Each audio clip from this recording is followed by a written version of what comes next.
ഹരേ രാമ രാമ രാമ ഹരേ ഹരേ, ഹരേ കൃഷ്ണ കൃഷ്ണ കൃഷ്ണ ഹരേ ഹരേ. ശ്രീരാമ കഥാ ദിവസം 28. ഇന്നത്തെ വിഷയം കുംഭകർണൻ്റെ ഉണർച്ച, യുദ്ധപ്രവേശം, ശ്രീരാമൻ്റെ മഹാശരം. പ്രിയപ്പെട്ട ബന്ധുക്കളെ, ഇന്നലെ അംഗദൻ്റെ ദൂത്യം, രാവണന് നൽകിയ അവസാന മുന്നറിയിപ്പ്, അതിനുശേഷമുള്ള ലങ്കായുദ്ധത്തിൻ്റെ ആരംഭം എന്നിവ നാം കേട്ടു. ഇന്ന് യുദ്ധഭൂമിയിൽ രാവണൻ്റെ ഏറ്റവും ഭയങ്കരനായ സഹോദരൻ കുംഭകർണൻ രംഗപ്രവേശം ചെയ്യുന്ന കഥയാണ്.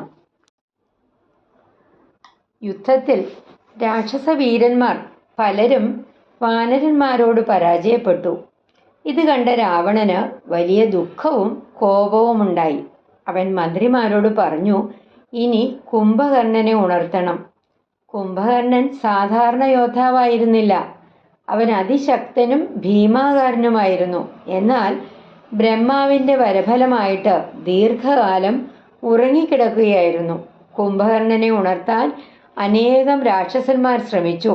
വലിയ മൃദംഗങ്ങൾ കൊട്ടി, ശംഖുകളൊക്കെ മുഴക്കി, ആനകളെ ഉപയോഗിച്ചിട്ട് ശരീരം തള്ളിച്ചു, വിവിധ ഭക്ഷണങ്ങളുടെ സുഗന്ധം പരത്തി. അവസാനം കുംഭകർണൻ കണ്ണു തുറന്നു.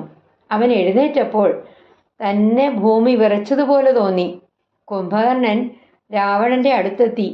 സംഭവങ്ങളെല്ലാം കേട്ട ശേഷം അവൻ പറഞ്ഞു, സഹോദര, നീ ചെയ്തത് ധർമ്മമല്ല. പരസ്ത്രീയെ അപഹരിച്ചത് വലിയ തെറ്റാണ്. സീതയെ ശ്രീരാമന് തിരിച്ചു കൊടുക്കുന്നതാണ് ഉചിതം. ഇത് കേൾക്കുമ്പോൾ കുംഭകർണൻ്റെ വിവേകം എത്രയുണ്ടായിരുന്നുവെന്ന് നമുക്ക് മനസ്സിലാക്കാം. പക്ഷേ രാവണൻ തൻ്റെ തെറ്റ് സമ്മതിച്ചില്ല. അവൻ പറഞ്ഞു, ഇപ്പോൾ എനിക്ക് ഉപദേശം വേണ്ട. നീ എനിക്ക് വേണ്ടിയിട്ട് യുദ്ധം ചെയ്യണം.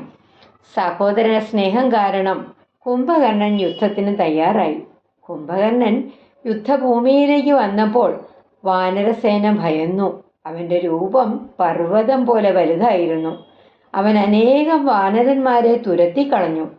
വാനര വീരന്മാർ കൂട്ടത്തോടെ ആക്രമിച്ചെങ്കിലും കുംഭകർണൻ ശക്തമായി തിരിച്ചടിച്ചു. അപ്പോൾ ഹനുമാൻ മുന്നോട്ട് വന്നു. ഹനുമാനും കുംഭകർണനും തമ്മിൽ ശക്തമായ ഏറ്റുമുട്ടൽ നടന്നു. കുംഭകർണൻ ഹനുമാനെ ആക്രമിച്ചു. ഹനുമാനും ശക്തമായി തിരിച്ചടിച്ചു. യുദ്ധം കൂടുതൽ ഭീകരമായി. അവസാനം ശ്രീരാമൻ തന്നെ യുദ്ധരംഗത്തേക്ക് എത്തി.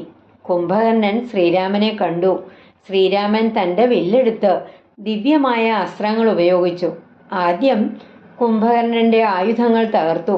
പിന്നീട് അവൻ്റെ കൈകളും കാലുകളും മുറിച്ചു വീഴ്ത്തി. അവസാനം ശ്രീരാമൻ്റെ മഹാശരം കുംഭകർണൻ്റെ തല വേർപെടുത്തി. കുംഭകർണൻ്റെ മഹാശരീരം നിലത്തു വീണു. കുംഭകർണൻ അധർമ്മത്തിൻ്റെ പക്ഷത്തായിരുന്നു. എങ്കിലും അവനിൽ ചില നല്ല ഗുണങ്ങളൊക്കെ ഉണ്ടായിരുന്നു.